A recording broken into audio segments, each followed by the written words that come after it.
Hello friends, എല്ലാവർക്കും നമസ്കാരം. ഇന്ന് ഞാൻ വന്നിരിക്കുന്നത് നമുക്ക് ഈ ചൂട് കാലത്ത് കുടിക്കാൻ അനുയോജ്യമായ ഒരു ലസ്സിയുടെ റെസിപ്പി ആയിട്ടാണ്. ഒരു സ്വീറ്റ് ലസ്സി ആയിട്ടാണ് ഞാൻ വന്നിരിക്കുന്നത്.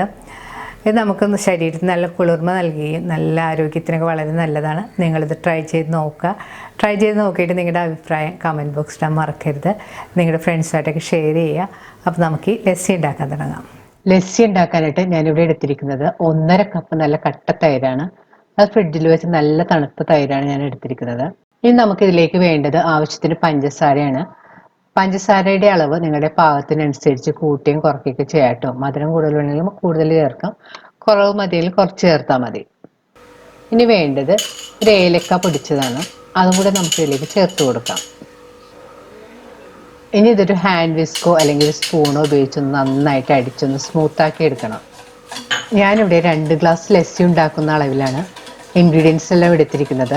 അപ്പോൾ നിങ്ങൾക്ക് കൂടുതൽ ലസ്സി വേണമെന്നുണ്ടെങ്കിൽ ഇൻഗ്രീഡിയൻസിൻ്റെ അളവ് അതിനനുസരിച്ച് കൂട്ടിയെടുക്കാൻ ശ്രദ്ധിക്കുക. ലസ്സി ഉണ്ടാക്കാനായിട്ട് കൂടുതൽ പുളിയുള്ള തൈര് ഉപയോഗിക്കരുത്. ഒരു ചെറിയ പുളിയുള്ള തൈര് ഉപയോഗിക്കുന്നതായിരിക്കും എപ്പോഴും നല്ലത്. തൈരെല്ലാം അടിച്ച് നല്ല സ്മൂത്താക്കി എടുത്തിട്ടുണ്ട്. ഈ സമയത്ത് മധുരം നോക്കിയിട്ട് വേണമെന്നുണ്ടെങ്കിൽ പഞ്ചസാര ചേർത്തിട്ട് വീണ്ടും നന്നായിട്ട് മിക്സ് ചെയ്തെടുക്കുക. ഇനി ഇതിൽ ഒരു 1/2 കപ്പ് വെള്ളം കൂടെ ചേർത്തൊന്ന് പാകത്തിന് കുറച്ച് ലൂസാക്കി എടുക്കാം.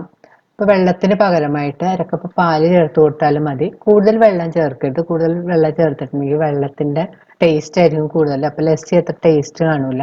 വെള്ളം ചേർത്തതിന് ശേഷം വീണ്ടും നന്നായിട്ട് മിക്സ് ചെയ്ത് യോജിപ്പിക്കണം. തൈര് നന്നായിട്ട് അടിച്ചെടുത്തിട്ടുണ്ട്. ഇനി നമുക്കിത് മിക്സിയുടെ ഒരു വലിയ ജാറിലേക്ക് ഒഴിച്ചു കൊടുക്കാം. അതിനുശേഷം ഒന്ന് നന്നായിട്ട് അടിച്ചെടുക്കണം. ഇപ്പോൾ തൈര് ഈ കാണുന്ന പോലെ നന്നായിട്ട് അടിച്ച് പതപ്പിച്ചെടുത്തിട്ടുണ്ട്. ഇനി ഇത് നമുക്ക് ഗ്ലാസ്സിലേക്ക് ഒഴിച്ചു കൊടുക്കാം.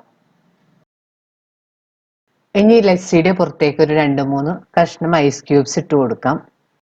ഞാനിവിടെ ഗാർണിഷ് ചെയ്യാൻ വേണ്ടി ബദാം ചെറിയ കഷ്ണങ്ങളായിട്ട് മുറിച്ച് വെച്ചിട്ടുണ്ട്. അത് നമുക്ക് ഇതിൻ്റെ മുകളിലേക്ക് ഇട്ട് കൊടുക്കാം. നിങ്ങൾക്ക് ഇഷ്ടമുള്ള പിസ്തയോ എന്ത് ഡ്രൈ ഫ്രൂട്ട്സ് വേണമെങ്കിലും നമുക്ക് ഉപയോഗിക്കാം. ഞാനിവിടെ കുറച്ച് കുങ്കുമപ്പൂ കൂടെ ചേർത്തിട്ടുണ്ട്. ഇത് ഓപ്ഷനാണ്, നിങ്ങൾക്ക് ഇഷ്ടമുണ്ടെങ്കിൽ ചേർത്താൽ മതി. ഇപ്പം എല്ലാവരുടെ കയ്യിലും അത് ഉണ്ടാവില്ല. ഒരു നുള്ള് കുങ്കുമപ്പൂ നമുക്ക് ഒരു ഗ്ലാസ്സിലേക്ക് ഇട്ട് കൊടുക്കാം.